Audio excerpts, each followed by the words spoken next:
నమస్తే, welcome to BRK news. నేను దేవిక.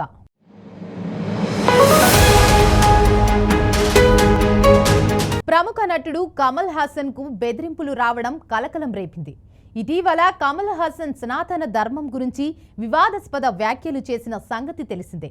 ఈ నేపథ్యంలో ఆయనపై తమిళ సీరియల్ నటుడు రవిచంద్రన్ తీవ్ర ఆగ్రహం వ్యక్తం చేశారు. కమల్ హాసన్ తల నరికిస్తానంటూ బెదిరించాడు.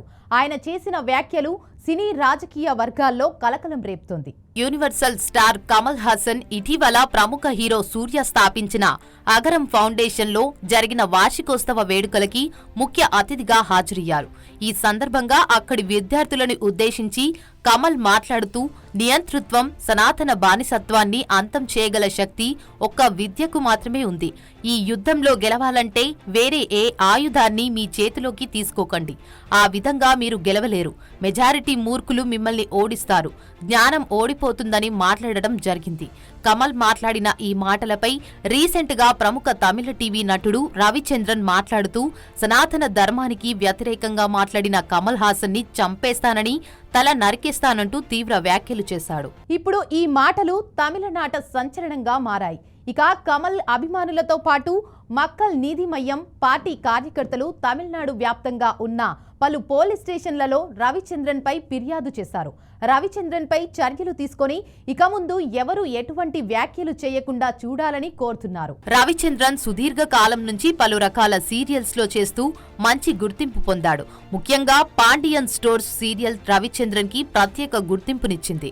సెంథిల్ అనే క్యారెక్టర్ ద్వారా ప్రతి ఇంటికి ఎంతగానో చేరువయ్యాడు. మక్కల్ నీతి మయ్యం పార్టీ అధ్యక్షుడి హోదాలో కమల్ హాసన్ ఇటీవల అధికార డీఎంకే పార్టీ మద్దతుతో రాజ్యసభకు ఎంపికయ్యాడు. ఆ హోదాలోనే అగరం ఫౌండేషన్ కి హాజరై సనాతన ధర్మంపై కీలక వ్యాఖ్యలు చేశాడు. గతంలో కూడా తమిళనాడు డిప్యూటీ సీఎం ఉదయనిధి స్టాలిన్ కూడా సనాతన ధర్మంపై వివాదాస్పద వ్యాఖ్యలు చేశారు. సనాతన ధర్మం డెంగ్యూ, మలేరియా లాంటి వైరస్ అని వ్యాఖ్యానించారు. అప్పట్లో ఆయన చేసిన వ్యాఖ్యలపై కూడా తీవ్రంగా విమర్శలు వచ్చాయి. అయినప్పటికీ ఉదయనిధి స్టాలిన్ తన వ్యాఖ్యలను సమర్థించుకున్నారు. తమిళనాడులో ఇలా సనాతన ధర్మంపై వరుసగా వివాదాస్పద వ్యాఖ్యలు చేస్తుండటం చర్చనీయాంశమవుతుంది. ఇటీవల కమల్ హాసన్ డీఎంకే మద్దతుతో రాజ్యసభ సభ్యుడిగా ప్రమాణ స్వీకారం చేశారు. లోకేష్ కనకరాజ్ దర్శకత్వంలో వచ్చిన విక్రమ్ సినిమాతో భారీ విజయాన్ని అందుకున్నారు. అయితే భారతీయుడు 2, థగ్ లైఫ్ వంటి సినిమాలు ఆశించినంతగా విజయం సాధించలేదు. తాజాగా కల్కి 2898 AD చిత్రంలో అతిథి పాత్రలో కనిపించారు. ఈ సినిమా రెండో భాగంలో ఆయన కీలక పాత్ర పోషిస్తున్నారని వార్తలు వస్తున్నాయి. ఈ బెదిరింపుల నేపథ్యంలో కమల్ హాసన్ భద్రతను మరింత కట్టుదిట్టం చేయాలని ఆయన పార్టీ నేతలు యోచిస్తున్నట్లు సమాచారం. ఈ వివాదం రాజకీయ మరియు సినీ రంగాలలో ఇంకా చర్చనీయాంశంగానే ఉంది. ప్రస్తుతం కమల్ హాసన్ ఓ వైపు రాజకీయాల్లో కొనసాగుతూనే మరోవైపు సినిమాల్లో బిజీగా ఉన్నారు.